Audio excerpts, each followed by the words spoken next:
Hai, saat ini Anda sedang mendengarkan seri pengharapan hidup terbitan Our Daily Bread Ministries. Yuk kita simak.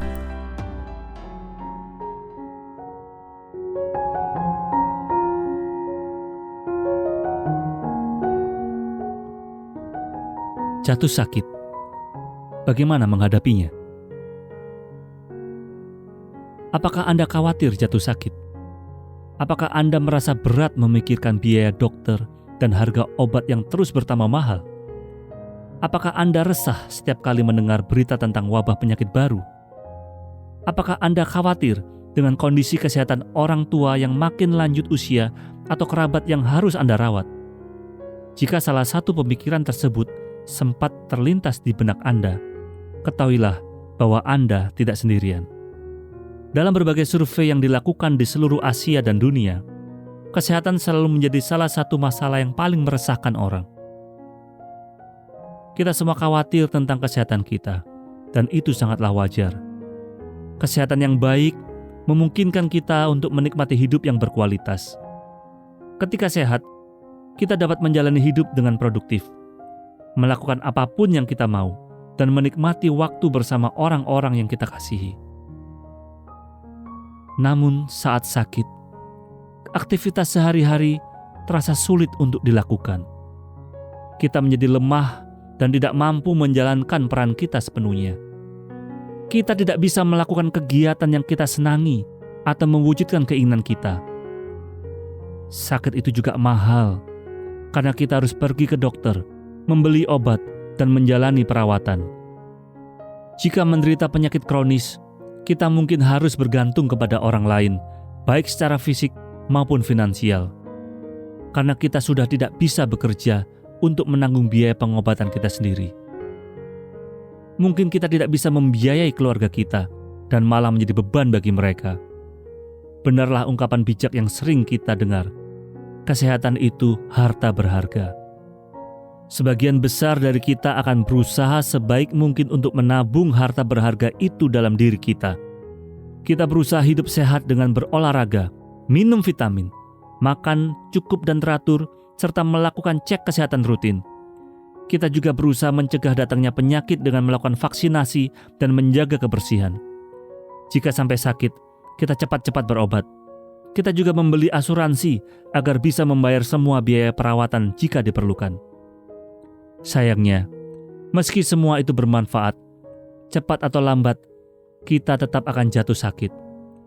Kita tidak bisa menghindari beberapa penyakit umum seperti batuk, demam, dan pilek. Selalu ada risiko bagi kita terkena infeksi. Kebanyakan dari kita akan mengidap penyakit kronis seiring bertambahnya usia kita. Saat sakit, ternyata obat-obatan dan teknologi tidak bisa menjamin kesembuhan kita. Kemajuan ilmu pengetahuan mungkin dapat menolong kita memperpanjang hidup atau menemukan jenis obat dan terapi baru, tetapi akan selalu ada penyakit yang tidak bisa disembuhkan. Apakah itu berarti bahwa tidak ada solusi untuk ketakutan dan kekhawatiran kita akan masalah kesehatan? Adakah cara untuk mengatasinya atau setidaknya jawaban yang bisa memberi kita ketenangan dan kepastian? Memahami kekhawatiran kita.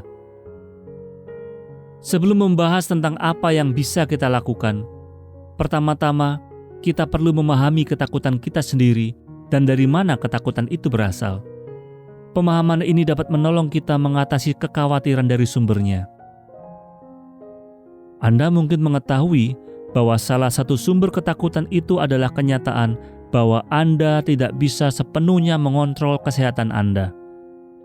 Sekeras apapun upaya kita untuk tetap sehat, ada waktunya kita akan kalah melawan penyakit. Kita tidak benar-benar berkuasa mengatasi penyakit. Sumber ketakutan lainnya adalah fakta bahwa penyakit dapat menyebabkan kematian.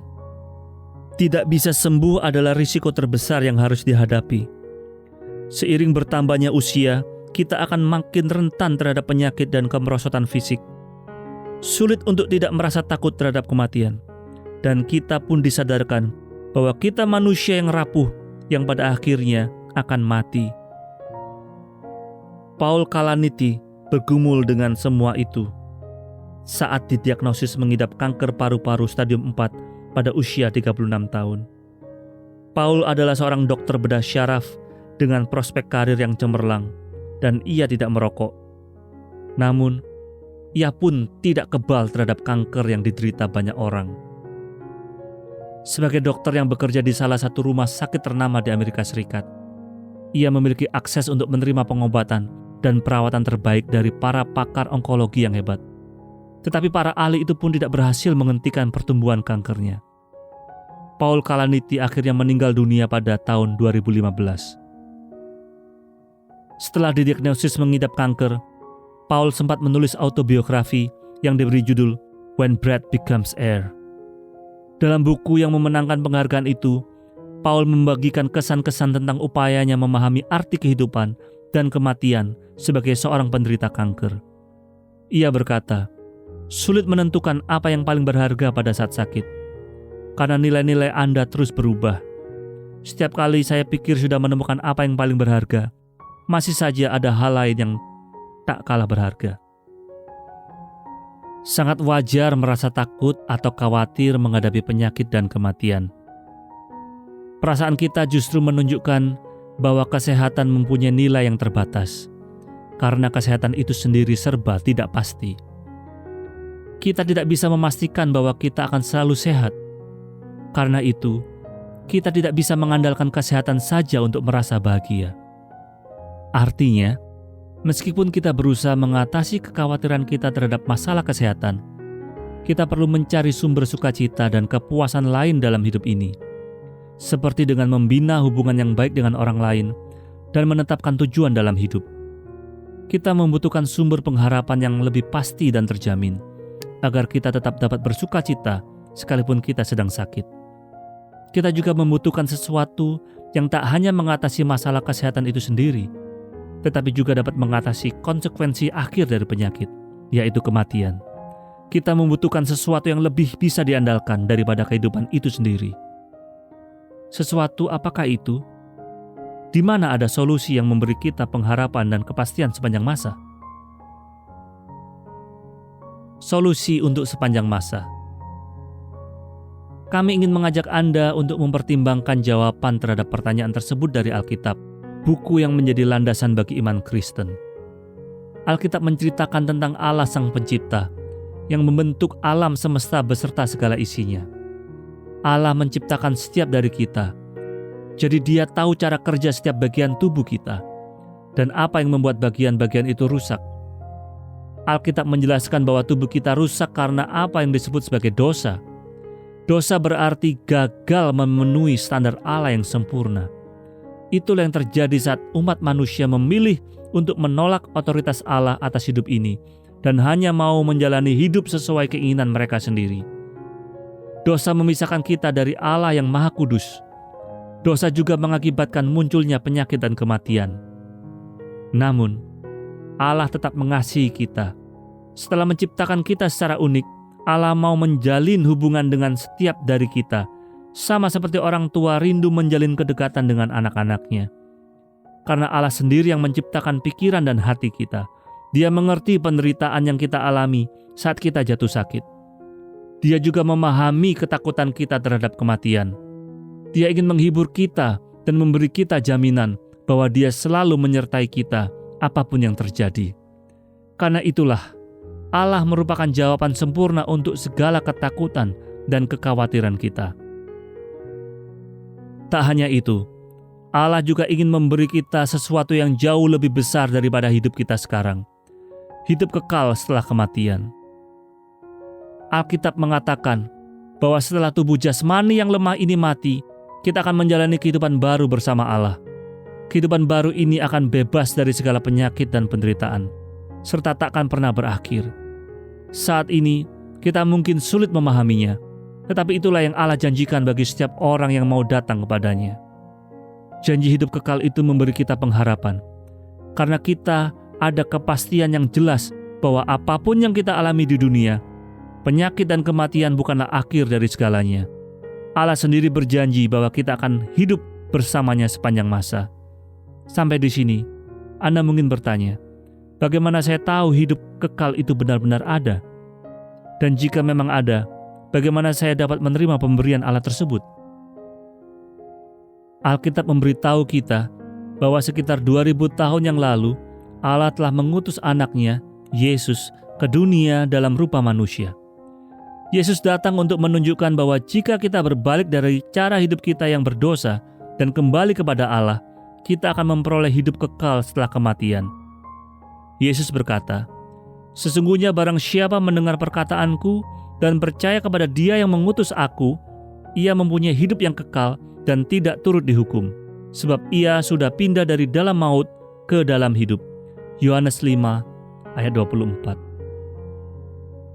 Karena Yesus pernah hidup sebagai manusia, Dia pernah merasakan semua kelemahan manusia.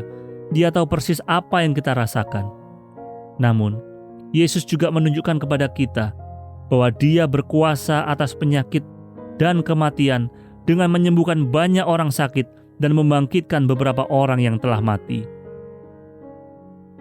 Jika kita mengakui dosa-dosa kita, meminta pengampunan Allah, dan mempercayai kuasa-Nya untuk memberi kita hidup kekal melalui Yesus, kita tidak perlu lagi takut menghadapi akibat dari penyakit dan kematian.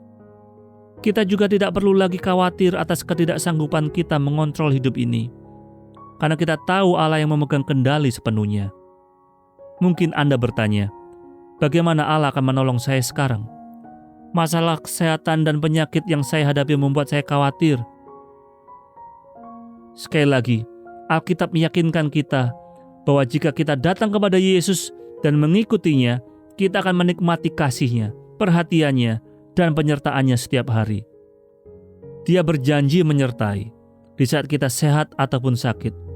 Dia akan menolong kita mengatasi kekhawatiran atas masalah kesehatan. Saat kita merasa takut dan cemas, Yesus akan memberi kita rasa aman dan damai. Pada saat kita sakit atau lemah secara fisik, Yesus akan memberi kita kekuatan mental dan emosional. Pada saat kita tidak tahu apa yang harus dilakukan, Dia akan menghibur dan membimbing kita untuk mengambil keputusan-keputusan yang bijaksana. Kebenaran itu dialami langsung oleh Nelly, yang harus menjalani cuci darah 2 hari sekali karena gagal ginjal. Awalnya, ia terpikir untuk bunuh diri karena merasa hidupnya tidak lagi berguna. Tidak ada keluarga yang dapat memperhatikan dan merawatnya. Namun, teman-temannya secara bergantian menghibur dan memberinya semangat. Mereka menunjukkan kepada Nelly bagaimana ia dapat menyemangati orang lain sekalipun masih berada di rumah sakit. Nelly menceritakan bagaimana Allah telah memberinya kekuatan fisik, mental, dan emosional untuk melewati hari-harinya yang jauh dari rasa nyaman dan mengatasi rasa sakit selama menjalani perawatan medis. Kita semua masih akan mengalami masalah kesehatan. Kita masih bisa jatuh sakit kapan saja dan tetap harus menghadapi semua konsekuensinya. Namun, jika kita mengikuti Yesus dan menyerahkan kendali hidup kita ke dalam tangan-Nya, kita akan menemukan kedamaian dan penghiburan untuk mengatasi semua kekhawatiran, ketakutan, dan kelemahan kita.